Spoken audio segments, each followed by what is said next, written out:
الکریم اما بعد،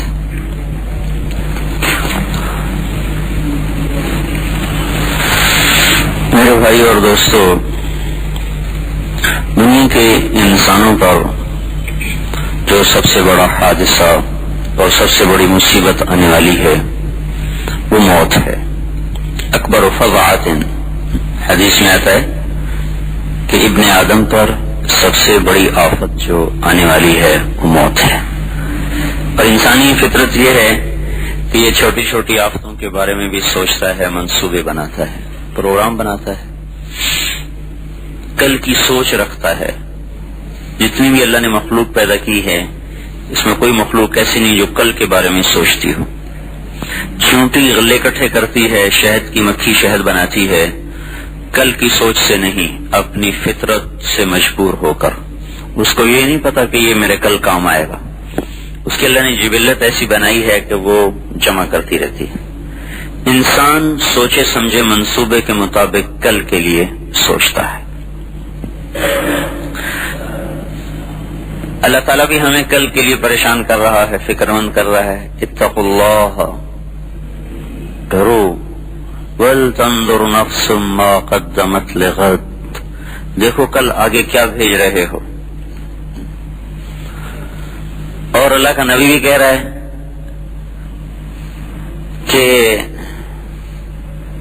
غداً الحساب ولا عمل، کل حساب ہونے والا ہے اور عمل کوئی نہیں کر سکتا اس وقت۔ تو یہ سب سے بڑی آفت اور مصیبت ہے کہ انسان یہ دنیا چھوڑ جاتا ہے۔ کتنے ارمانوں سے آپ لوگوں نے گھر بنائے ہوئے ہیں، اور ہر شخص نے، حتیٰ کہ ایک چڑیا بھی گھونسلہ بڑے شوق سے بناتی ہے، ایک بجڑا وہ چھوٹا سا، وہ بھی بڑے شوق اور ذوق سے اپنے تنکے اکٹھے کرتا ہے اور اپنے لیے گھونسلہ بناتا ہے۔ یہ ہر جاندار کی فطرت ہے کہ رہنے کے لیے کوئی نہ کوئی ٹھکانہ تو بناتا ہے۔ کتنے ارمانوں سے انسان گھر بناتا ہے اور پھر خاموشی سے چھوڑ کے لوگوں کے کندھوں پہ سوار ہو کر جا کر وہ اندھیر کوٹھڑی میں جا کے سو جاتا ہے۔ اسپین سے کمبل منگوائے سونے کے لیے، 10 برس بھی سونے نہ پائے تھے کہ ہمیشہ کے لیے مٹی کی چادر اوڑھ کے سو گئے۔ بڑے سارے ڈیزائن دیکھ کر پلنگ بنوائے، بیڈ بنوائے، اور جب اٹھے تو ایک پل میں اٹھ کے چلے گئے اور جا کر مٹی کے بستر پہ ہمیشہ کے لیے سو گئے۔ اپنی خوابگاہ میں بڑی ڈیزائن کی لائٹیں لگوائیں، بڑے اس کے لیے خوبصورت قمقوں میں بلب لگوائے، اور چند دن بھی نہیں رہنے پائے تھے کہ اٹھ کے اندھیر کوٹھڑی میں جا کے سو گئے۔ ہر وقت اپنے گھر کو چمکانے والے جا کر وحشت اور تنہائی کے گھر میں اور کیڑوں کے ساتھ جا کے سو جاتے ہیں۔ بدن پہ ایک چیونٹی آ جاتا آدمی اس کو جھاڑ دیتا ہے، مار دیتا ہے۔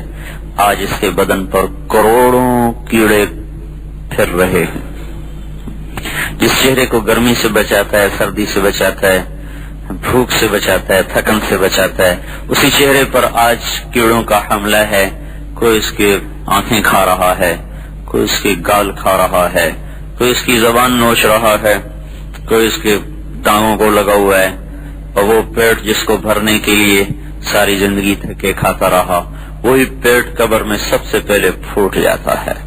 اور اللہ نے فرمایا، اے میرے بندے، دنیا کو لالچ کی نظر سے مت دیکھا کرو، قبر میں سب سے پہلے تیرے وجود کو جو کیڑا کھاتا ہے وہ تیری آنکھیں ہی ہوتی۔ سب سے پہلے یہ شمع بجھتی ہے اور اسی کو اللہ نکالتا ہے اور کیڑوں کو کھلا دیتا ہے۔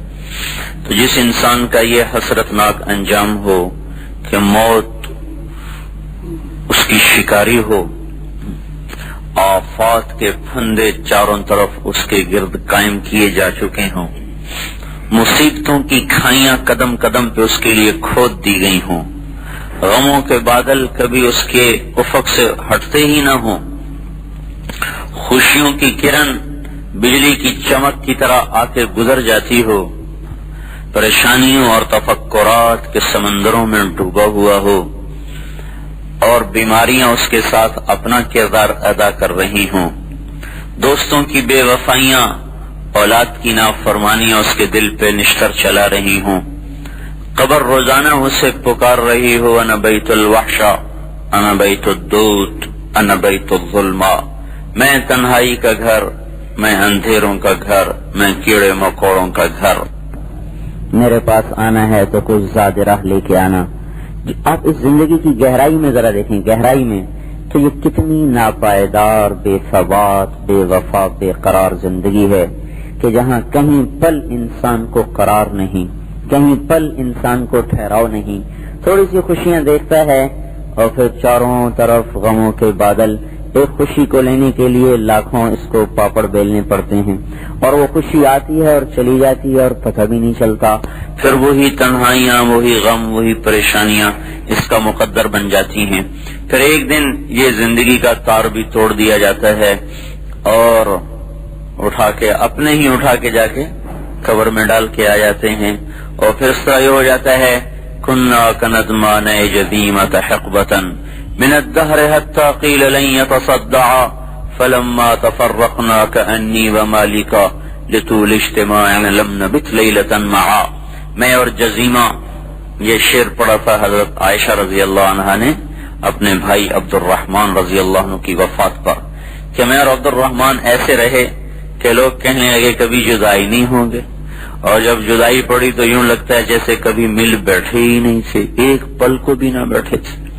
جس اولاد کو آپ ہاتھوں سے پروان چڑھا رہے ہیں، تو چند مہینوں کے بعد ان کو یاد بھی نہیں رہے گا کہ کسی نے ہمارے لیے اپنی جوانی کو گھلایا تھا، اور کوئی ہمارے لیے گرمی سردی میں دھکے کھاتا تھا، اور کوئی ہمارے لیے اپنے جذبات کو ذبح کر کے جوڑ کے ایک ایک اینٹ جوڑ کے ہمارے لیے آشیانہ بنایا تھا۔ اس نے یاد نہیں رہے گا کہ کوئی ماں تھی جس نے پیشاب دھو کے اپنے وجود کو ناپاک کر دیا تھا، اور پاخانے دھو کے اپنے آپ کو بھی برباد کر دیا تھا، اور راتوں کو اٹھ کے اپنی ہر خواہش کو اس نے دفن کر دیا تھا۔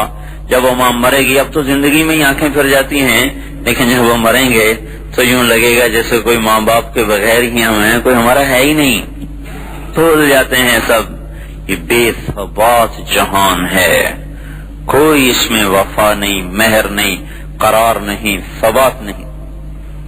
تو موت اس کا سب سے بڑا حادثہ ہے کہ ایک وجود مٹی میں جا کے سو جاتا ہے، پھر ایک زمانہ آتا ہے قبر بھی اکھڑ جاتی ہے، قبر اکھڑ جاتی، اور یہاں اکھڑنے کے لیے پکی قبر بنانا پسندیدہ کیوں نہیں کہ جو چیز ٹوٹنے والی ہے اسے مت سنبھال کر رکھو، اس نے ٹوٹ ہی جانا ہے، بلکہ منع ہے پکی قبر بنانا۔ ہوائیں آ کے اسے اڑا دیتی ہیں، پھر اولاد کو یہ بھی نہیں یاد ہوتا کہ ہماری ماں کہاں دفن ہے، پھر کہتے یہیں کہیں قبر تھی اب مٹ گئی، یہیں کہیں ابا مرحوم سے اب پتہ نہیں کہاں ہے، وہ قبر پہ قبر چڑھی۔ پھر ایک دور اور آتا ہے، ہوائیں چلتی ہیں، نشان ہی مٹا دیتی ہیں۔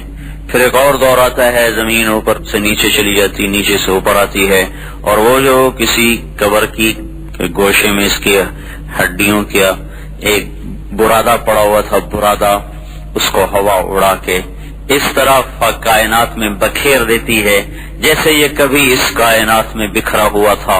هل اتى على الانسان حين من الدهر لم يكن شيئا مذكورا، وہ دن تجھے یاد ہیں جب تو کچھ نہ تھا، ہوا کے ذرات میں، سورج کی کرنوں میں، اور چاند کی چاندنی میں تو پھیلا ہوا اور بکھرا ہوا تھا، اس کو سمیٹ کے غذا بنائی، نطفہ بنایا، انسان بنایا، پھر مٹی میں پہنچایا، پھر اسے برادہ بنایا، پھر زمین کو الٹایا، پھر ہواؤں سے اڑایا، اور پھر اسے اسی کائنات میں گم کر دیا۔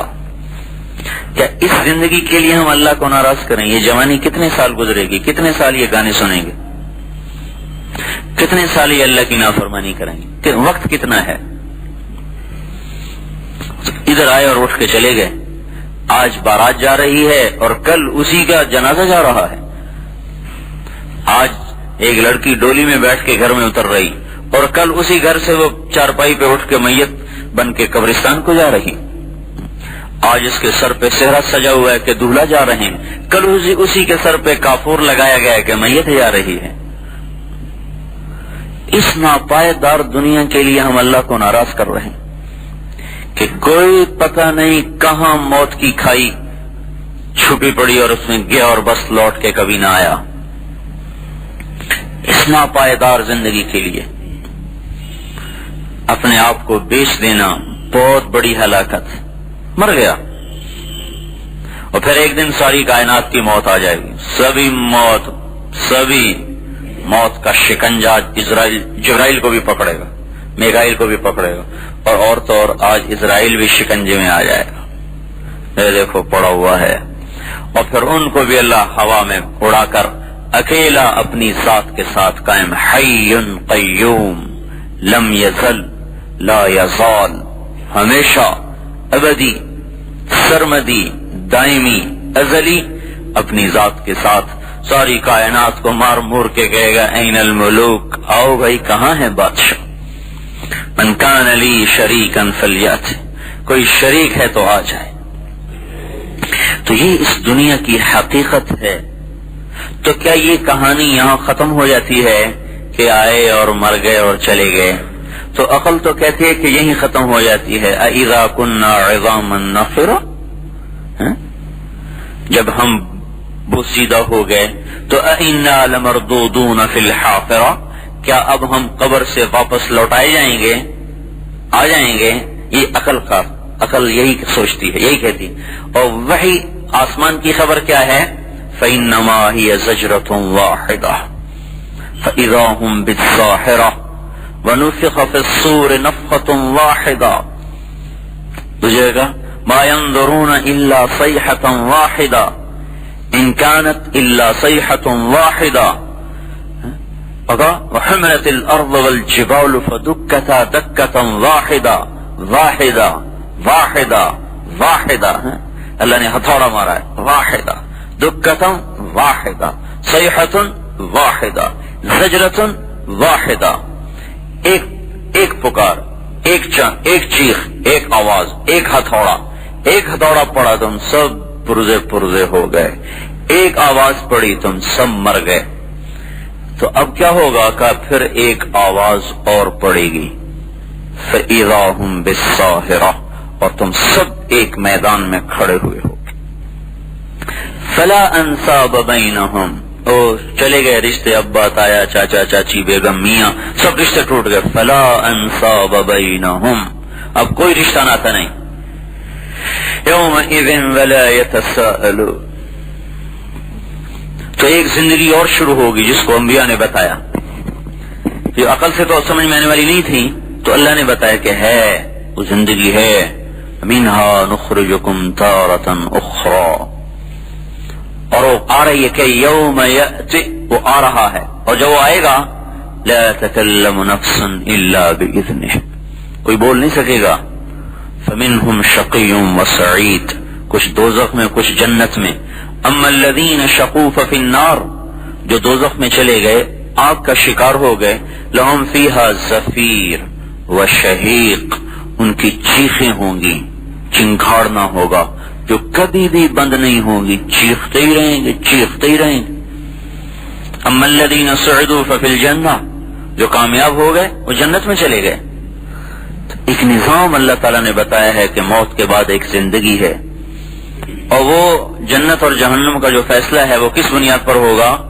وہ رشتے ناتوں پر نہیں, مال دولت پر نہیں, وہ میرے بھائیوں اللہ کی اطاعت پر, اس دین پر جو اللہ لے کر آیا, جو اللہ نے اپنے نبیوں کے ذریعے سے ہم تک پہنچایا, کہ یہ اسلام پہ کتنا بن کے آیا ہے, اس پہ فیصلہ ہوگا. تو وہ دن میرے بھائیوں جب کوئی ساتھ نہیں ہوگا, تو اس وقت ہمارا عمل ہی ہمارا ساتھ دیکھنا, اور اس وقت نیکی کی قدر معلوم ہوگی کہ ایک حسنہ کتنی زبردست. تو اس وقت کا جو باطل ہے نا, اس وقت جو کفر ہے, وہ ہمارا ملک نہیں چھیننا چاہتا, ہمارے ملک نہیں لینا چاہتا, ہماری نسل لینا چاہتا ہے, ہمارا ایمان لینا چاہتا ہے, ہمیں ختم کرنا چاہتا ہے. آخرت کے لحاظ سے کہ ان کی تو برباد ہوئی پڑی, ان کی بھی برباد کرو. ان کی نسل نے اپنے آپ کو گناہوں میں ڈبویا, اب وہ ہماری طرف حملہ کر رہے ہیں. یہ ایٹم بم سے خطرناک حملہ ہے کہ یہ جو نوجوان نسل بیٹھی ہے یہ گانے بجانے کی عادی ہو جائے تو بس پھر یہ بک گئے. اب یہ بکریوں کی طرح بکاؤ مال ہے، جہاں مرضی جا کے بیچ دو، کہ جن کے قدموں میں ثبات نہیں اور جن کے قدموں میں ٹھہراؤ نہیں، یہ ایک جھونکے سے اڑ جائیں گے ہوا میں. تو اس وقت پوری دنیا کے مسلمانوں پر رحم ہے یہ تبلیغ کا کام، کہ دیکھو نا سارا باطل محنت کر رہا ہے کہ ان کی نسل کو خراب کر دو، ان کی نسل کو خراب. پوری سکیم ہے. ہماری جماعت آ رہی تھی بیلجیم سے انگلینڈ بحری جہاز میں، 4 گھنٹے کا سفر تھا.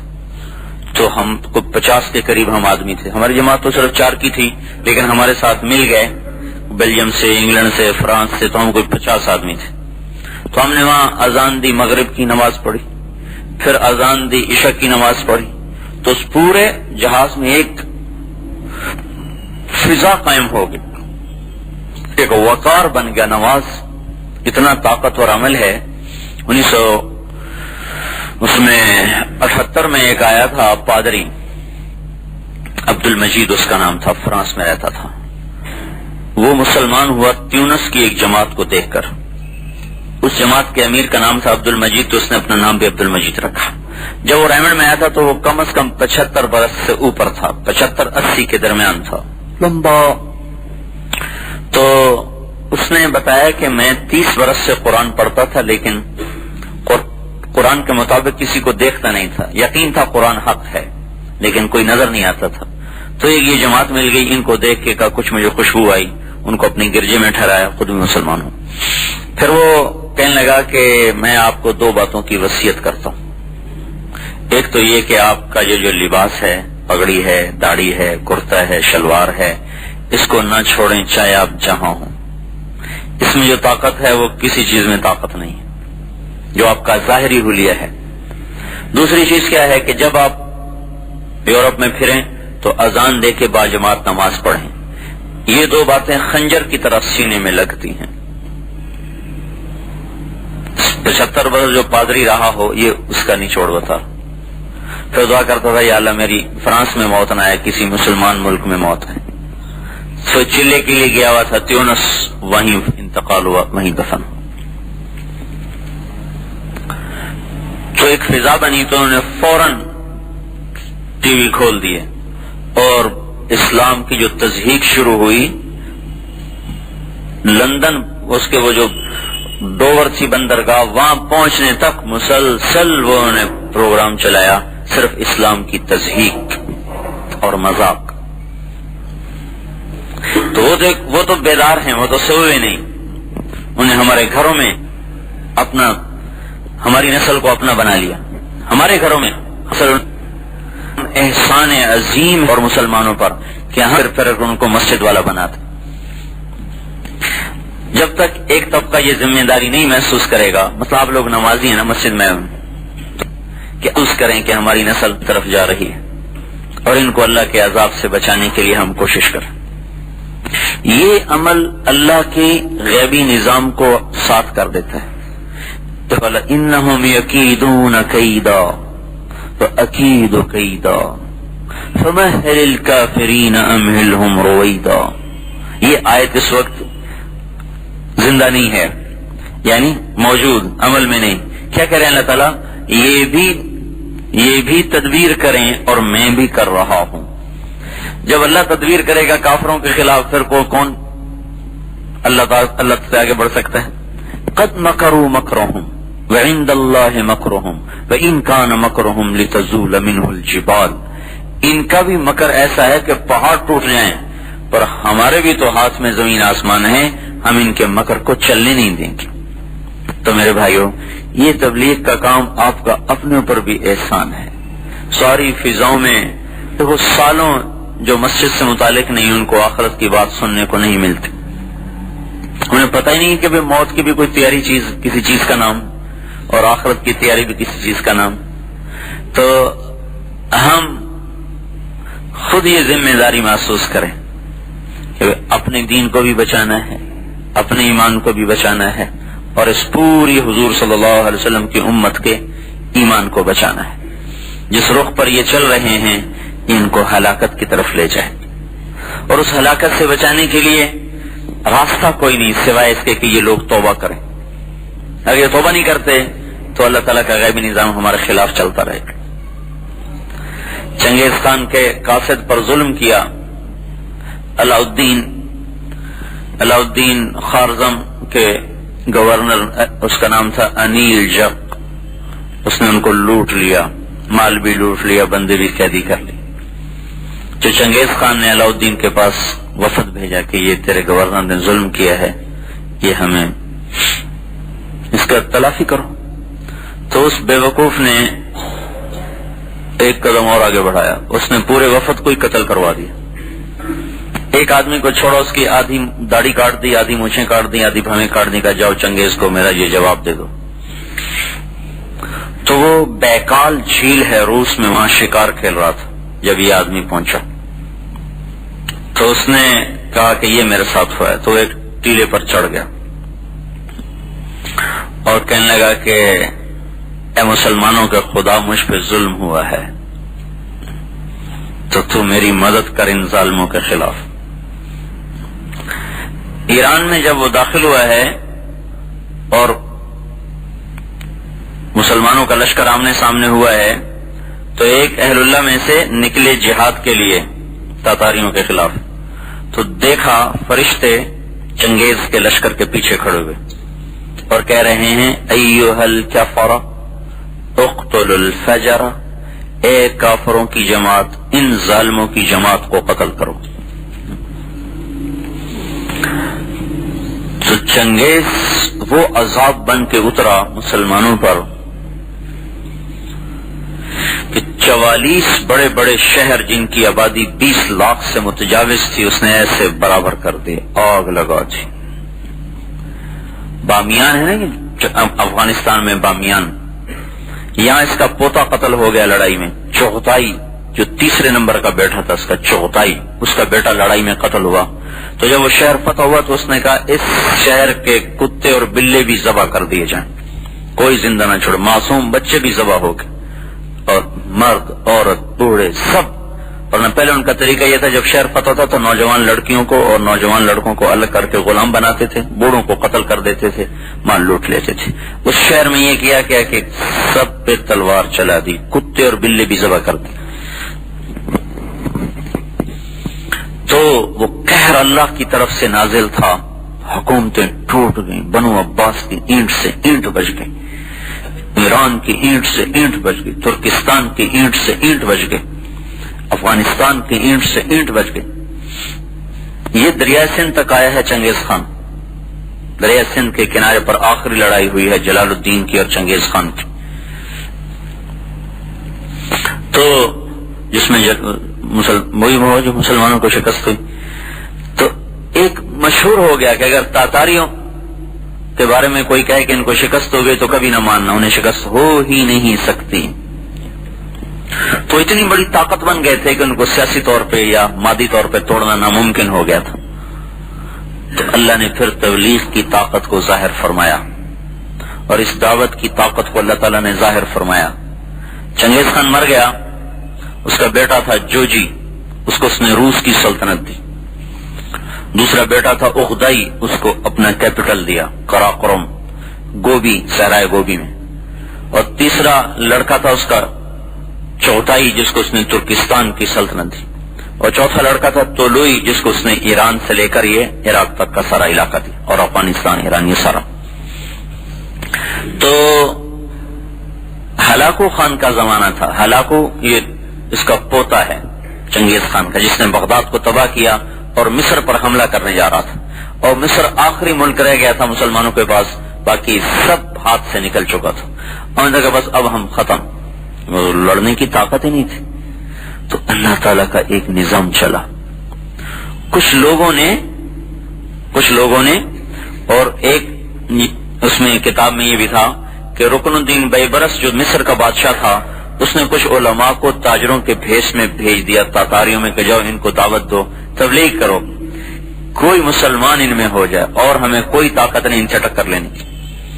تو بڑا بیٹا جو جوجی تھا اس کا پڑپوتا تھا برکا خان، اباقہ اور اس کا بیٹا برکا پوتا، وہ اس وقت میں روس کا حکمران تھا۔ تو یہ ترکستانی تاجر جو سودا بیچتے ساتھ تبلیغ کرتے، سودا بیچتے ساتھ تبلیغ کرتے، تو تاتاری خال خال مسلمان ہونے لگے۔ ان میں ایک وزیر تھا یا بڑا آدمی تھا برکا خان کا ہم نشین، وہ مسلمان ہو گیا۔ اس نے برکا خان کو اسلام کی باتیں بتائیں، یہ اچھا یہ باتیں تمہیں کس نے بتائیں؟ کہ یہ جو مسلمان تاجر آتے ہیں، کہا اب آئے تو مجھے بتانا۔ تو ایک قافلہ آیا، اس کو لے کر گیا، کہ تمہارا اسلام کیا ہے؟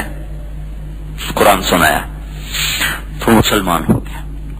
اس کے اسلام پر پوری جو روسی شاخ تھی ایک دن میں ساری کی ساری مسلمان ہو گئے۔ جب وہ سارے مسلمان ہو گئے، ادھر ہلاکو خان نے چڑھائی کی مصر پر آخری، اور پیغام بھیجا کہ دیواریں گرا دو، دروازے کھول دو، زمین پہ دو خاقان نہیں رہ سکتے، اگر یہ سب کچھ کرو گے تو تمہاری جان بخشی ہو جائے گی، ورنہ نیل تمہارے خون سے سرخ کر دیا جائے گا۔ تو ادھر وہ لشکر لے کے نکلا، ادھر اللہ نے ان کو ہدایت دے دی۔ تو جب اسے پتہ چلا کہ وہ آ رہا ہے بیبرس کو، تو اس نے فوراً برکا خان کو خط لکھا۔ تو برکا نے اسی وقت اسے پیغام بھیجا کہ اب مصر پہ حملہ سے پہلے تمہیں مجھ سے نمٹنا پڑے گا۔ وہ حیران ہو گیا، کہا تجھ سے کیوں؟ تم نے قانون نہیں پڑھا چنگیز خان کا کہ کبھی دو تاتاری آپس میں مت لڑیں؟ تو برکا خان نے پیغام بھیجا، وہ بھی کافر تھا، تو بھی کافر ہے، میں مسلمان ہوں، اب میرا تمہارا کوئی رشتہ نہیں، اب تم نے مصر پہ حملہ کیا تو مجھ سے پہلے ٹکر لینی ہوگی۔ تو وہ نکل پڑا۔ تو جب وہ نہیں باز آیا تو برکا خان اپنے لشکروں کو لے کے نکلا اور ہلاکو سے بھڑ گیا۔ 50 برس کے بعد پہلی دفعہ تاتاری تلواریں آپس میں ٹکرائیں، اور اس کے پیچھے کام کیا تھا؟ چند تبلیغ والوں کا۔ بغیر طاقت کے انقلاب آ گیا۔ یہاں کہتے ہیں تمہارے پاس حکومت تو نہیں، تو انقلاب کہاں سے لاؤ گے؟ انقلاب، دیکھو انقلاب کے لفظ پہ غور کریں، انقلاب، انقلاب ہے قلب سے، قلب دل کا پلٹ جانا، یہ ہے اصل معنی انقلاب کا۔ پھر اس کو مجازی طور پہ استعمال کرتے ہیں، تختہ الٹ دیا، حکومت لے لی، سیاست پہ آ گئے، اس کو انقلاب۔ حقیقی انقلاب ہے دل کا بدل جانا، دل کا یوں ہو جانا، یہ اصل انقلاب ہے۔ جب دل اللہ کی طرف پھر جاتا ہے تو خود بخود انقلاب آ جاتا ہے۔ اور جب دعوت چلتی ہے اور تبلیغ کا کام چلتا ہے تو اس طرح اللہ تعالیٰ دلوں کی زمین کو نرم کرتا ہے۔ تو بغیر کسی طاقت کے اللہ تعالیٰ نے پوری اس قوم کو اسلام میں اور ٹکر لے لی۔ اب دو ہاتھی، نہ یہ مرے نہ وہ مرے، لیکن ان لڑائی میں ہلاکو خان زخمی ہوا۔ وہ لڑائی سے تو نہیں زخمی ہوا، وہ گھوڑے سے گر گیا، تو اس کا پاؤں رکاب میں اٹک گیا، اور اللہ نے گھوڑے کو بھگایا اور اس کا سر ٹکرایا پتھروں سے، کبھی ادھر کبھی ادھر کبھی ادھر، اسی میں وہ بدماش۔ یہ ہلاکو زیادہ ظالم اس لیے تھا مسلمانوں پر کہ اس کی بیوی توقوزہ عیسائی تھی، اور اس کا جو سپہ سالار تھا کتبوغا وہ بھی عیسائی تھا۔ تو اس لیے عیسائیوں نے پوری کوشش کی کہ ہلاکو خان اور یہ چنگیز اور یہ تاتاری نسل مسلمان ہو جائے، جو فاتح ہیں، اور وہ مفتوح اور مظلوم قوم کا دین لے کے آپس میں ٹکرا گئے۔ وہ ان لڑائی میں زخمی ہو کر 42 سال کی عمر میں مر کے جہنم واصل ہوا، اور اللہ تعالیٰ نے وہ چند دعوت دینے والوں کے بول کو اتنا پھل لگایا کہ پوری تاتاری نسل جو بڑے بیٹے کی تھی وہ اسلام میں داخل ہو گئی، اور وہ خود آ کے رکاوٹ بن گئے، ورنہ ہلاکو کو روکنے کے لیے مصر کے پاس کچھ نہیں تھا۔ ہلاکو خان کا اپنا تیمور تغلق اس کی نسل میں، وہ جلال الدین رحمت اللہ علیہ تھے، رشید الدین کے والد، انہوں نے اس کو دعوت دی۔ وہ کہنے لگا ابھی تو میں ولی عہد ہوں، جب بادشاہ بنوں تو آ جانا۔ ہاں، یہ چغتائی کا تھا، چغتائی نسل میں تھا۔ تو جب وہ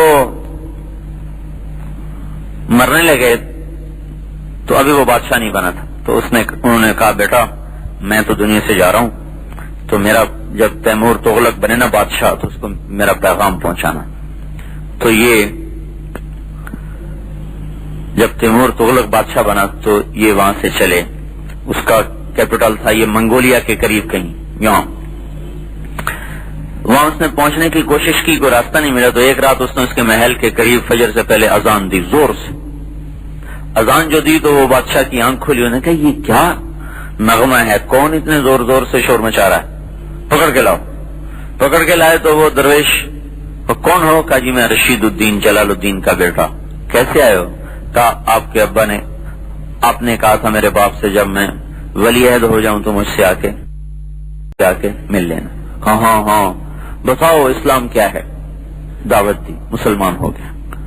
مسلمان ہوا تو ایک وزیر کو بلایا, کہا میں مسلمان ہو گیا ہوں, تو کیا کہتا ہے؟ اس نے کہا میں تو پہلے سے ہوا پڑا ہوں, تیرے ڈر سے نہیں بتایا. 4 وزیر تھے اس کے, ایک مسلمان ہوا پڑا, 3 اور تھے ان کو بلایا, ان کو دعوت دی, تینوں مسلمان ہو گئے. 4 مسلمان ہو گئے. پھر اپنے سالار کو بلایا, کہا میں مسلمان ہو گیا, تم کیا کہتے ہو؟ انہوں نے کہا جی میں زبان کا بول نہیں سمجھتا, تلوار کا بول سمجھتا ہوں. یہ مجھ سے لڑے جو آپ کو اسلام کی دعوت دینے آئے, مجھے یہ زیر کر لے تو میں مسلمان ہو جاؤں گا, نہیں کرتا تو پھر نہیں ہوگا. انہوں نے کہا یہ تو کوئی بات نہیں, ایک عقلی چیز کو تم تلوار سے سمجھنا چاہتے ہو, تو بس میرے پاس اور کوئی راستہ نہیں سمجھنے کا. تو رشید الدین رحمۃ اللہ علیہ کہنے لگے کہ میں لڑوں گا اس سے. کہا بھائی مارا جائے گا, یہ تو جن ہے, ساری زندگی لڑائیوں میں گزری, تو کہاں لڑے گا اس سے؟ کہا نہیں جی میں لڑوں گا اس سے. اگلا دن طے ہو گیا, شہر میں منادی ہو گئی. انہوں نے رات اللہ سے مانگا, تیرے کام کو آیا ہوں, مروانا ہے تو مروا دے, کروانا ہے تو کروا لے. اگلے دن شہر کٹھا, بادشاہ وہ لوہے کی 2 زریں پہن کے آیا اور دونوں ہاتھ میں تلوار. ان کے ہاتھ میں کچھ بھی نہیں, خالی ہاتھ, اور دونوں ہاتھوں میں تلوار. جب مقابلے میں آیا تو دیکھا خالی, تو اپنی ایک تلوار, کہنے لگا یہ لو میری تلوار. تو انہوں نے الٹے ہاتھ سے تلوار لی اور سیدھے ہاتھ سے اس کے سینے پہ یوں مکہ مارا. اللہ, اور اس کو مکہ لگا ہلکا سا, 3 کلا بازیاں کھا کے وہ گرا زمین پر اور بے ہوش ہو گیا. کھا کے وہ گرا زمین پر اور بے ہوش ہو گیا. جب ہوش آیا تو کہنے لگا بس مجھے ایک ہی مکے سے اسلام سمجھ میں آ گیا, کافی ہے, زیادہ کی ضرورت کوئی نہیں.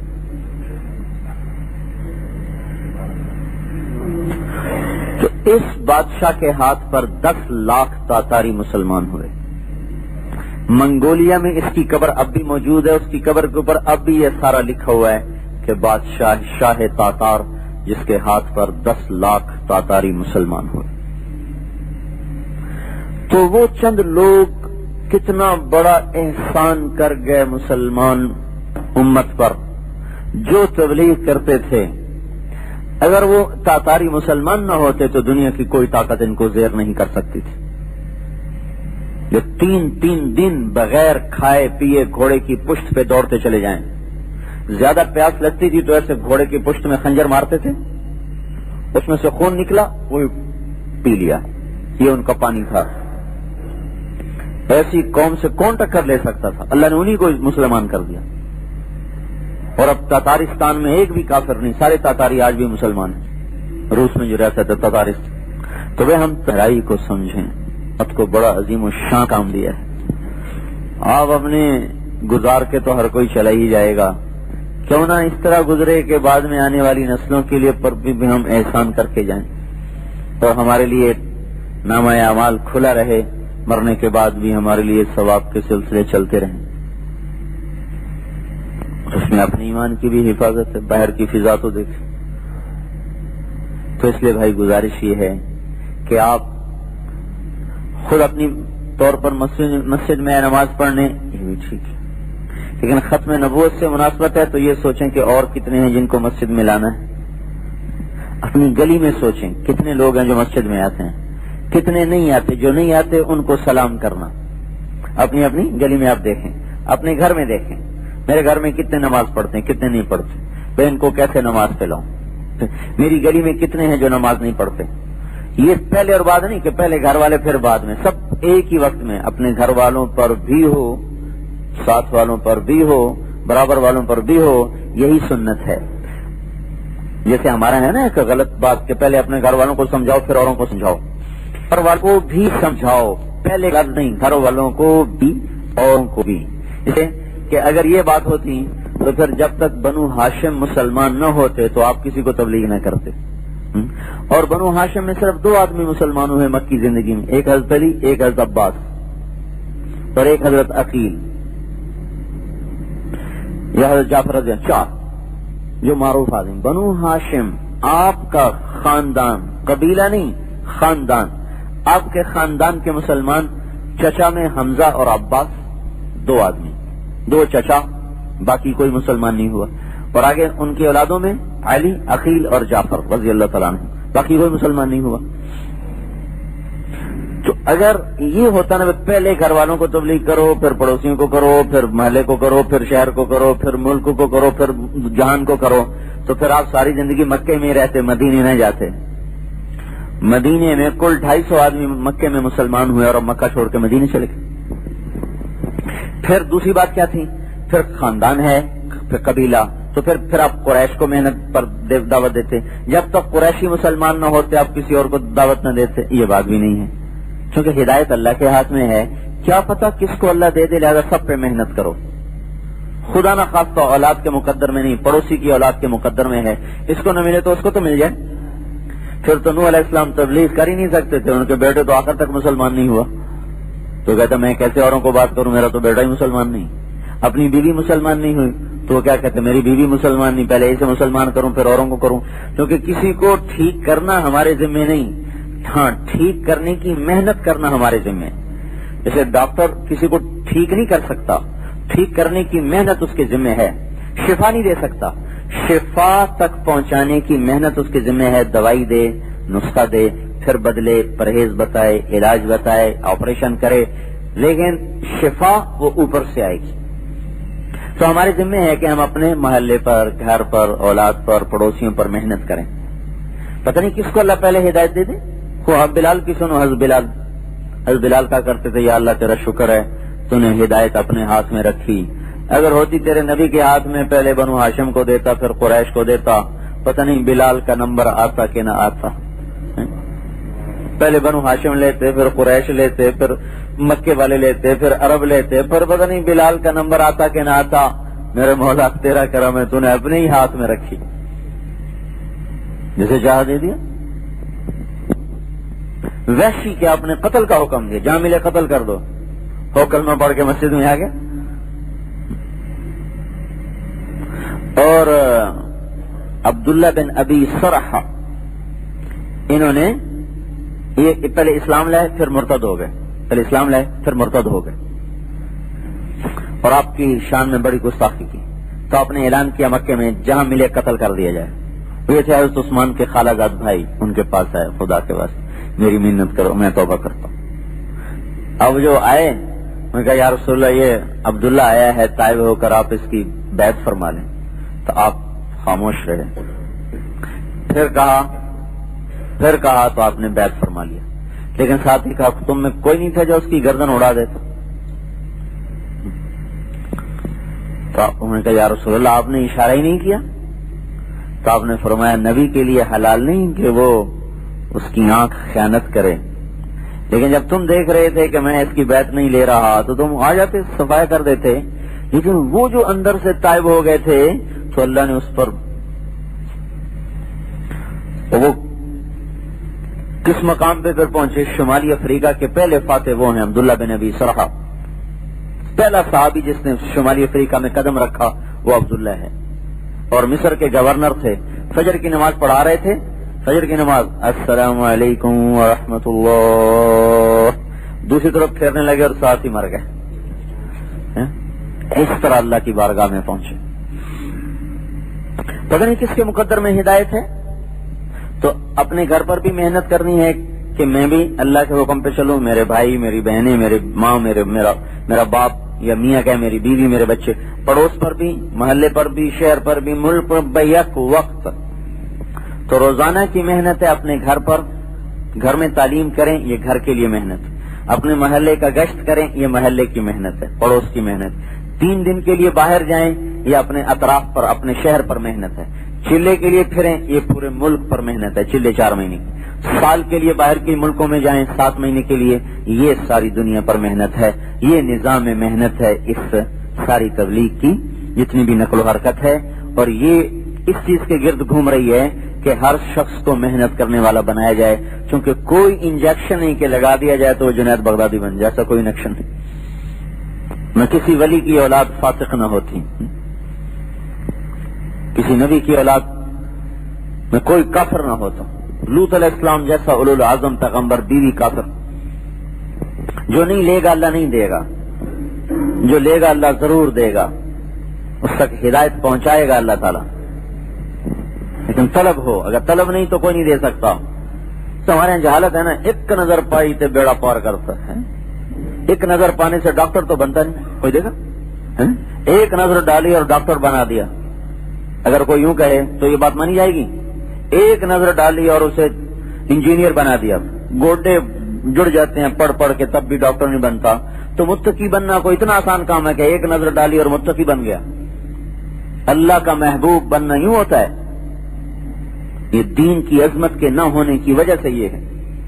ادھر سلام پھیرا تو سب کو عالم بنا دیا، ادھر سلام پھیرا تو سب کو حافظ بنا دیا۔ میں کہ ایڈا سوکھا 33.5 سال ہو گئے، گوڈے نار جڑ گئے، حالی دین سے علم نہیں حاصل کر سکے،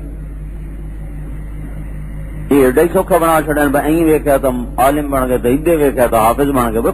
یہ قرآن کی عظمت کوئی نہیں دل میں، نہ علم کی عظمت ہے۔ میں جب کالج پڑھتا تھا نا تو میں سمجھتا تھا 6 مہینے میں آدمی مولوی بن جاتا ہوگا، اب پتہ چلا 30 برس گزر گئے اب بھی نہیں بنے۔ تو یہ عظمت ختم ہوئی پڑی ہے کہ محنت کا دستور کو باجی کو ایک نظر ہی کو ہو جائے، باقی سنتا نظر چاہیے تھی، وہ خدا کے بندے خود بھی تو دھکے کھا، اولاد کے پیچھے پڑ، چلو اسکول چلو اسکول چلو اسکول لے جاؤ کسی اللہ والے کے پاس، ایک نظر پا دے ڈاکٹر بن جائے۔ کبھی کیا بتاؤ کسی نے کیا؟ ایک نظر پا دے بس انجینئر بن جائے، ہو سکتا ہے؟ نہیں، اللہ کر سکتا ہے، اللہ کر سکتا ہے، لیکن اللہ پاک کی سنت ہے، محنت کے ساتھ جوڑا ہے۔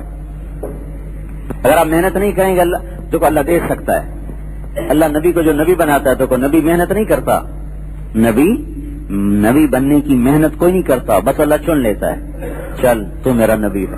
موسیٰ علیہ السلام آگ لینے جا رہا ہے، چل تو میرا نبی ہے، چل۔ اللہ کو قدرت ہے، لیکن اللہ کا ایک دستور ہے، ہمیں گھر بیٹھے روٹی نہیں دے سکتا، کیا مشکل ہے؟ جنت میں جو کھلائے گا، مطلب ایک آدمی کا قد، مطلب اس میرے خیال میں اس گنبد کے برابر تو سر ہوگا، تو منہ کتنا بڑا ہوگا؟ 60 ہاتھ جو قد ہوگا، 60 ہاتھ، اور ہاتھ ہوتا ہے نا، ہاتھ ذراع، یہ شرعی پیمانہ ہے نا، ذراع 25 انچ کا ہوتا ہے، 25 انچ یعنی 2 فٹ اور 1 انچ، تو کتنا ہو گیا یہ؟ 130 فٹ تقریباً۔ 130 فٹ جس کا قد ہو تو اس کا میدا کتنا بڑا ہوگا، منہ کتنا بڑا ہوگا، وہ پھر وہ کھاتے ہوئے پاخانہ کوئی نہیں، پیشاب کوئی نہیں، کوئی ہاضمولہ، کوئی چورن کوئی نہیں، کوئی پھکی کوئی نہیں، کوئی کارمینہ کوئی نہیں، جو کھایا فوراً ختم، جو کھایا فوراً ختم۔ اگر وہ 1 کروڑ سال کھاتا رہے، کھانے کی لذت ختم نہیں ہوگی، پیٹ کی طلب ختم نہیں ہوگی، نہ جبڑا تھکے، نہ دانت ٹوٹے، نہ زبان کٹے، اتنا تو نظام چلایا اور بٹھا کے کھلا رہا ہے۔ یہاں کہتا ہے روٹی لینی ہے تو محنت کرو، یہاں بھی کر سکتا ہے، یہاں کیوں نہیں کیا؟ کلو بسط اللہ الرزق لعباده لبغوا فی الارض، اگر میں تمہیں بیٹھے بیٹھے کھلاؤں تم سارے ہی فرعون بن جاؤ، ابھی تو کوئی فرعون ہے، پھر تم سارے ہی فرعون بن جاؤ۔ اس کا جاؤ محنت کرو، دے گا اللہ، کرو محنت۔ اگر ہم بیج ڈال دیں تو کوئی ہے دنیا کی طاقت جو اس میں سے کومپل نکال دے، درخت بن کے اس میں سے پھل نکال دے؟ کتنی بڑی طاقت ہے کہ لکڑی سے مزیدار گودے والا آم نکال دیتا ہے، کتنی بڑی اس کی طاقت ہے کہ پتلی سی شاخ سے اتنا بڑا تربوز نکال دیتا ہے اور اس میں سرخ رنگ بھر دیتا ہے، مٹھاس بھر دیتا ہے۔ اتنا لمبی بوتل گنے کی کھڑی کر کے اس میں اللہ شربت بھر دیتا ہے، وہ 3 سال تک وہ ایک بیج چلتا ہے۔ یہاں وہ بڑی سے بڑی کمپنی بھی شربت بنا کے لکھتی ہے ایکسپائری ڈیٹ، اس کے بعد یہ ایکسپائر ہو جائے گا، لے بھائی یہ پورا سال بارش بجلی گرج چمک میں کھڑا، ایکسپائر ہی نہیں ہوتا۔ جب توڑو رس ٹپکائے۔ آپ حلوہ بنائیں گے تو 2 گھنٹے بعد ٹھنڈا اور خراب، اور 4 گھنٹے گزریں گے تو کیڑے پڑ جائیں گے۔ اللہ نے کیلے میں حلوہ پکا کے رکھ دیا ہے، چل بھائی جب مرضی کھا، بے دانت کے بھی کھائے، دانت والا بھی کھائے، کیسا حلوہ رکھا ہوا ہے اس میں؟ تو کوئی کیلے میں سے ایسا گودا نکال سکتا ہے؟ انسان عاجز ہے. تو جو اللہ اتنی طاقت سے یہ نظام چلا رہا ہے تو ہمیں بھی بٹھا کے دے سکتا ہے کہ نہیں جاؤ کوشش کرو، اس میں بھی تمہارا امتحان ہے تاکہ حرام سے بچو حلال ہو. ایسے اللہ سب کو ہدایت دے سکتا ہے، پر دین کو ایسا سستا تو نہ سمجھے بس نظر سے ہی کام بن گیا. طلب کے بغیر حضور صلی اللہ علیہ وسلم سے بڑی طلب کس کی ہوگی؟ نظر کس کی ہوگی؟ حضور صلی اللہ علیہ وسلم سے بڑی نظر کس کی ہوگی؟ ابو طالب پہ کتنی آپ کی نظر پڑی؟ ابو طالب پہ کتنی نظر پڑی آپ کی؟ اور آخر وقت کا اچھا ایک دفعہ کہہ یا عم انت فقلھا احاج لک بھا عند اللہ یوم القیامہ، بس ایک دفعہ سنا دے، باقی میں جانوں میرا اللہ جانے، ایک دفعہ. اور جواب کیا آیا؟ فاصدع بامرک لم تصبک صبابۃ ولقد صدقت وكنت قبل امينا ولقد علمت بان دين محمد من خير اديان البرية دينا لولا الملامة او حذار مسبة لوجدتني سمحا بذاك مبينا.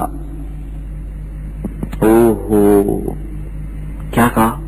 اے بھتیجے کھل کے کہہ جو تو کہتا ہے، تو پہلے بھی سچا تھا، تو آج بھی سچا ہے. مجھے پتا ہے تیرے دین جیسا دنیا میں کوئی دین نہیں ہے، پر میں نے تیرا کلمہ پڑھا تو قریش کی عورتیں تانے دے گی کہ بھتیجے کے پیچھے لگ گیا، میں نہیں پڑھوں گا.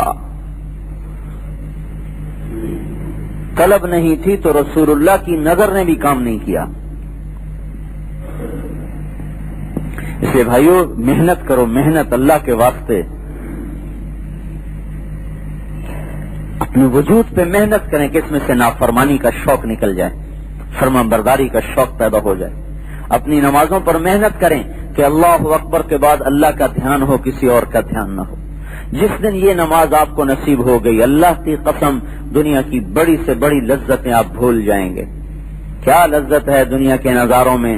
جو نماز کے نظارے میں لذت ہے کہ جب آپ اللہ اکبر کہیں اور آپ کے دل کا تار اللہ سے جڑ جائے اور عرش کے دروازے کھل جائیں اور جنت کی حوریں دروازوں پہ آ جائیں اور آپ کی الحمدللہ عرش پہ پہنچے اور اوپر سے اللہ کا جواب آئے حمدنی عبدی، اور ٹیلی فون پہ مکالمہ شروع ہو جائے، ادھر بندہ بولا، ادھر رب بولا، ادھر بندہ بولا، ادھر اللہ بولا.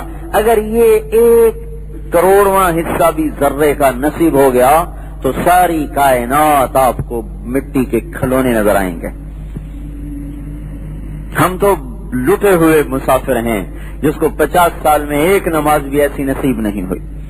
نماز تو چھوڑ، ایک رکعت چھوڑو، ایک سجدہ بھی آج تک ایسا نہیں ہے. اس لیے بھائیو محنت کرو اللہ کے واسطے.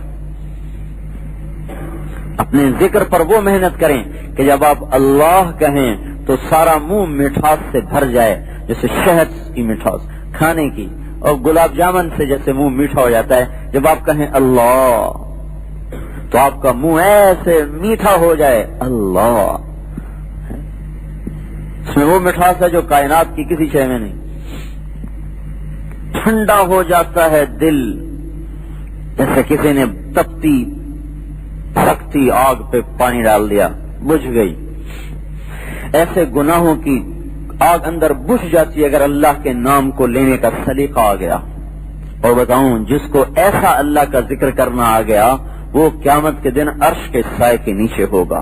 وَرَجُلٌ ذَكَرَ اللَّهَ خَالِيًا فَفَاضَتْ عَيْنَاهُ، وہ اللہ کا بندہ جس نے تنہائی میں بیٹھ کے اللہ کو یاد کیا اور اس کی محبت میں رو رہا. سب سو رہے وہ رو رہا، وہ سونے کی لذت لے رہے یہ رونے کی لذت لے رہا، وہ بیوی کے پہلو کی لذت لے رہے یہ مصلے کے پہلو کی لذت لے رہا. اس کو گانے میں لذت، اس کو قرآن میں لذت. کوئی کرے تو صحیح.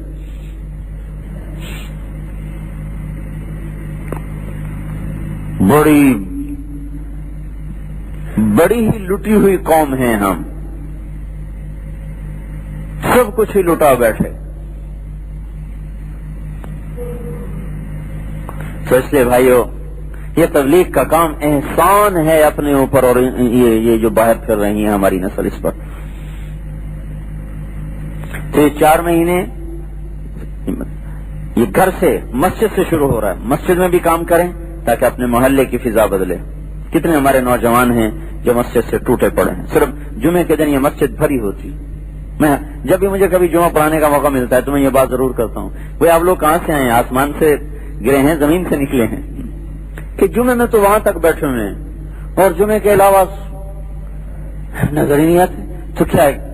صرف جمعہ فرض ہے، صرف اللہ نے جمعہ فرض ہے باقی چھٹی دے دی ہے، یا آپ 8 دن میں ایک دفعہ اللہ کا رزق کھاتے ہیں باقی 8 دن اللہ کا رزق نہیں کھاتے، تو لہٰذا ایک ہی نماز ہے. اللہ کا رزق تو 24 گھنٹے کا ہے، ہوا، کرنیں، شعائیں، پھول، مہک، جانور، دودھ، کیا کچھ لے رہے. تو اپنی مسجد کی محنت یہ ہے کہ ہماری گلستان کالونی میں کوئی بے نمازی نہ رہے، اس کے لیے روزانہ اپنی مسجد میں ٹائم دے، ہر نمازی ٹائم دے اور ہر نوجوان بوڑھا دے، اور 3 دن کے لیے باہر نکلیں تاکہ اپنے شہر کے گرد، شہر کی فضا میں دین آئے. پھر 4 مہینے چلہ پورے ملک کے لیے ہے. پاکستان میں ایسے خطے موجود ہیں جہاں کسی کو پتہ نہیں نماز کہتے کسے ہیں. ایک جماعت آئی تھی بلوچستان میں کام کر کے، انہوں نے ہمیں سنائی کارگزاری کہ ہم کو 200-250 میل کے ایریا میں ہم نے سفر کیا، ایک آدمی کو بھی کلمہ نہیں آتا تھا، ایک آدمی کو بھی کلمہ نہیں آتا تھا. اور یہ جو بلوچ رہتے ہیں، مری بلوچ، یہ کولو کا علاقہ، یہاں جب پہلی جماعتیں چلیں تو انہوں نے نماز پڑھی تو دیکھتے تھے کہ ان کو کیا ہوا. ان کی عورتیں کہنے لگی ان کے پیٹ میں درد ہے، ہاتھ یہاں پیٹ پہ باندھ کر، ان کے پیٹ میں درد لگتا ہے. ان تک پہنچنا یہ چلہ 4 مہینے اس کے لیے کہ ایسی جگہوں پہ جا کر آپ بلوچستان میں جائیں، لوگ اب بھی وہاں غاروں میں رہتے ہیں، وہ فقر ہے، غاروں میں گھر ہیں، تو بڑی شریف طبیعت کے لوگ ہیں. کوئی ان میں پلیدی جیسے ہمارے ہاں ڈش سے اور ٹی وی سے اور جو ہمارے ہاں فحاشی آ گئی، یہ ان کے ہاں ہے ہی نہیں. حیا والے لوگ ہیں، ان کو دین کا پتہ کوئی نہیں، کسی نے ان کو بتایا نہیں. تو یہ باہر کر اللہ تعالی ہمت ہے تو اور دنیا میں جائیں، امریکہ میں جائیں، افریقہ میں جائیں، ساری دنیا کو جا کر جہنم کے راستے سے بچا کر جنت کے راستے پر ڈالیں. اس کے لیے یہ بھائی ہم وقت مانگ رہے ہیں، آپ بھائی اس کے لیے ارادے کریں. ہر مہینے اپنے 3 دن کی جماعت کا ایک نظام بنائیں تاکہ ہماری ہر مہینے باقاعدگی سے ہر ہفتے ہماری جماعت نکلے. تو کچھ نہ کچھ تو بن گیا ہے، چلو ہر ہفتے ایک آدھ تو نکل ہی جاتا ہے. پہلے تو مہینے میں صرف ایک جماعت جاتی تھی، اب گزارش کر رہے ہیں کہ بھائی ہر ہفتے نکلے. بعض اوقات ایک آدمی کو ایک ہفتے میں عذر ہوتا ہے تو چلو اگلے ہفتے جماعت جا رہی تو اس کے ساتھ چلا گیا، اس میں بھی عذر ہے تو اس سے اگلے ہفتے جماعت جاری اس میں چلا گیا. کسی ہفتے میں وہ نکل سکتا اگر نکلنے کا نظام موجود ہے. تو محسن اعظم ہیں وہ لوگ جو اوروں کو پیچھے جا کر ان کو اللہ کی طرف متوجہ کر رہے ہیں. تو ہم وہ اس غفلت میں نہ مر جائیں، اللہ کو ساتھ لے کر مریں. اس کے لیے بتاؤ بھائی کون بھائی ہے؟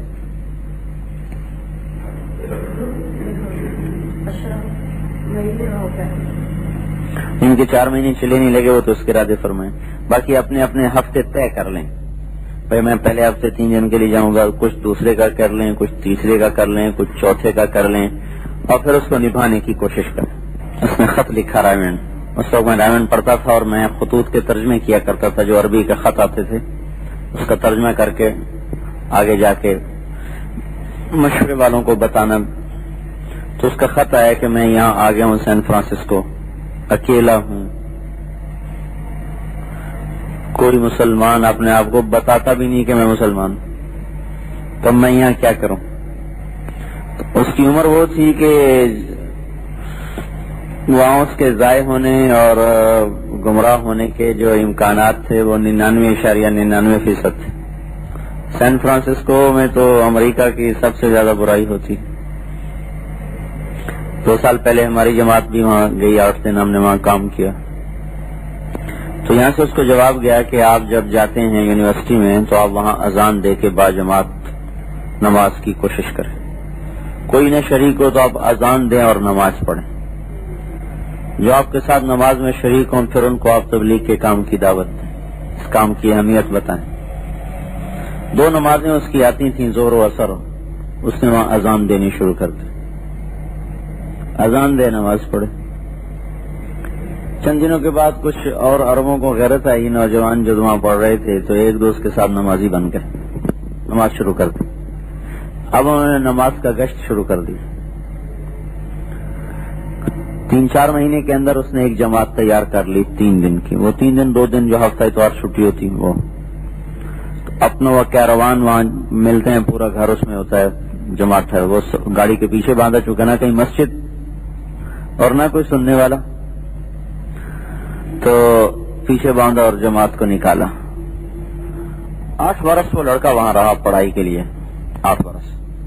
شروع میں اس کے ساتھ یہاں تک ہوتا تھا کہ جب وہ عربوں کو، نوجوانوں کو جاتا نا بات کرنے ان سے، تو وہ شراب جو پی رہے ہوتے تھے نا وہی اس کے منہ پہ ہی مار دیتے، پورا پیک اٹھا کے یوں، کبھی کپڑوں پہ ڈال دی، کبھی منہ پہ پھینک دی۔ اس طرح وہ شروع میں گشت کرتا رہا، ایک لڑکا۔ اور 8 برس کے بعد جب وہ لڑکا وہاں سے آیا ہے تو سان فرانسسکو کے اور اس کے مضافات میں 80 مسجدیں بن چکی تھی، 80 مساجد، 80 نمازی نہیں بتا رہا ہوں، 80 مساجد ایک لڑکے نے جو وہاں بزنس پڑھنے گیا، کوئی عالم نہیں، محدث نہیں، مفسر نہیں اور کوئی بڑا وہ بزرگ نہیں، ایک اس لڑکے 18 برس کی عمر کا وہ لڑکا۔ میں گیا سان فرانسسکو تو میں نے وہاں سے تصدیق کی، میں نے کہا 80 مسجدیں بنی تھیں وہاں گئے۔ سین ہوزے سان فرانسسکو کے مضافات میں ایک قصبہ ہے، سان فرانسسکو سے میں میکسیکو کا حصہ ہے، امریکیوں نے ہڑپ کیا ہوا ہے۔ سان فرانسسکو، لاس اینجلس یہ سارا میکسیکو کا حصہ ہے جو انہوں نے کھایا ہوا ہے۔ تو انہوں نے کہا ہاں 80 مساجد ہو لڑکے کی برکت سے اللہ تعالیٰ نے یہاں بنائے۔ وہ کتنے نوجوان تھے جن کو اللہ تعالیٰ نے، جب وہ وہاں پڑھتا تھا تو رائمنڈ میں دھڑا دھڑ جماعتیں آتی تھی وہاں سے عربوں کی، چلے کی چھٹیوں میں وہ وہاں نکلتے تھے۔ اسی سے ایک عرب عالم نے مجھ سے کہا تھا نا کہ بھائی ہم تبلیغ کے کام سے متاثر ہوئے جب ہمارے سعودی لڑکے امریکہ سے داڑیاں رکھ کے واپس آنے لگے، ہم حیران ہی ہو گئے، امریکہ میں داڑیاں رکھ کے کیسے آ رہے، وہ پگڑیاں باندھ کے آ رہے۔ مکے میں رہتے تھے تو شراب پیتے تھے، مدینے میں رہتے ہیں تو شراب پیتے ہیں، اور وہاں پہنچے ہیں تو یہ ہو گیا، یہ کیا ہو گیا؟ کہ اس نے ہمیں مجبور کیا کہ ہم آ کے دیکھیں کہ یہ کیا کام ہو رہا ہے۔ تو 4 مہینے لگا کے گئے، پھر ہر سال 4 مہینے دیتا رہا۔ مورخہ 1 مارچ سن 2000 حضرت مولانا طارق جمیل صاحب بمقام مسجد عائشہ فیصلہ آباد میں بیان فرما رہے تھے۔ موضوع تھا قبر کی پکار اور واقعہ چنگیز خان۔ تیار کردہ علمی کیسٹ گھر، کیسٹ ملنے کا پتہ نوٹ فرما لے۔ علمی کیسٹ گھر، دکان نمبر 5، فاطمہ پلازا، نج تبلیغی مرکز، مدنی مسجد، فضل بی ریاض کراچی، یا علمی کیسٹ گھر الفرقان مارکیٹ بالمقابل جہانگیر پارک مسجد صالح، دکان نمبر 4B، پریری اسٹریٹ، صدر کراچی، فون نمبر 63700813۔ آپ مولانا طارق جمیل صاحب سے دعا سماعت فرمائیں۔ اے وہ ذات جس کی قدرت کے سامنے کوئی چیز نہیں ٹک سکتی، یا اللہ اپنی اس طاقتور طاقت اور قدرت کو آج پھر ظاہر فرما، پھر کوئی معجزہ دکھا دے، پھر کوئی اپنی نشانیاں ظاہر فرما دے، اور اس بھٹکے ہوئے انسانیت کے قافلے کو اپنی راہ بتا دے، اپنا پتہ بتا دے۔ اے میرے مولا، ہم بتانے والے خود بے عمل ہیں، ہم پر لوگوں کو اعتماد نہیں ہے، ہم پر لوگوں کو اعتبار نہیں ہے، ہمارے قول و فعل میں تضاد ہے، ہماری نیتیں کھوٹی ہیں، ہمارے اخلاق بڑے گرے ہوئے ہیں۔ میرے مولا، ہم نے تو تیرے بندوں کو تجھ سے قریب کرنے کے بجائے اور دور کر دیا ہے۔ یا اللہ، تو کوئی اپنے غیب سے ہی نشانی دکھا کہ ساری مخلوق تیری طرف کو جھک جائے، تیری طرف کو لوٹ جائے۔ تجھے پا لینا سب کچھ پا لینا ہے، تجھے کھو دینا سب کچھ کھو دینا ہے، تجھے کھو کے ہم نے سب کچھ کھویا۔ اے میرے مولا، تو ہمیں مل جا، اب ہمیں مل جا، تو اب ہمیں مل جا، اور تو ہمارا بن جا، اور اس سارے مجمع کی بخشش کا کرے، اس سارے مستورات و مردوں کے مجمع کی بخشش کا اعلان کر دے۔ تو ہمیں دیکھ رہا ہے، ہماری سن رہا ہے، ہمیں جانتا ہے، ہماری نسلوں تک کو جانتا ہے۔ میرے مولا، اپنے فرشتوں میں اعلان کر دے کہ میں ان سے راضی ہو گیا اور میں نے انہیں معاف کر دیا۔ اے اللہ، اپنی اس بخشش کا اے اللہ فیصلہ پھر پکا کر دے، ہماری کسی گناہ کی وجہ سے تو اپنے فیصلے نہ بدلنا، اپنے فیصلے نہ بدل۔ اے میرے مولا، اپنے دریائے رحمت سے اس سارے مجمع کو معاف کر دے، معاف کر دے۔ یا اللہ ہماری دنیا بھی پوری کر، ہماری آخرت بھی پوری کر، ہماری یہ ضرورتیں بھی پوری کر، ہماری اگلی ضرورتیں بھی پوری کر۔ ہم یہاں بھی روٹی کے محتاج ہیں، وہاں بھی روٹی کے محتاج ہیں، یہاں بھی کپڑے کے محتاج ہیں، وہاں بھی کپڑے کے محتاج ہیں، یہاں بھی گھروں کے محتاج ہیں، وہاں بھی گھروں کے محتاج ہیں، یہاں بھی عزت کے محتاج ہیں، وہاں بھی عزت کے محتاج ہیں۔ میرے مولا ہمارا یہ جہان بھی سکھی فرما اور اگلا جہان بھی سکھی فرما۔ یا اللہ تو ہماری زندگیوں میں برکت دے دے، تجارت میں برکت دے دے، زراعت میں برکت دے دے، چیزوں میں برکت دے دے، سامان میں برکت دے دے، نسلوں میں برکت دے دے۔ اے اللہ اپنی برکت کی بارش بھی دے دے، اپنے کرم کی بارش بھی دے دے۔ میرے مولا زمین بھی پیاسی ہے، فصلیں بھی پیاسی ہیں، تیرے اے اللہ یہ بے زبان تیری مخلوق بھی پیاسی ہے، یہ جانور بھی پیاسے ہیں، چوپائے بھی پیاسے ہیں، یہ اللہ تیرے بندے بھی پیاسے ہیں۔ اے میرے مولا ہمارے گناہ تو ایسے ہیں کہ ہم پر پتھر گریں، پر اے میرے مولا اس رمضان کے مبارک اور رمضان آخر میں اے اللہ ہم تو اس سے درخواست کرتے ہیں تو بندوں پر اپنی رحمت کی بارش فرما دے، پورے ملک پر اپنے کرم کی بارش فرما دے اور ہمیں معاف فرما دے، ہمیں معاف فرما دے۔ ربنا آتنا فی الدنیا حسنہ وفی الآخرۃ حسنہ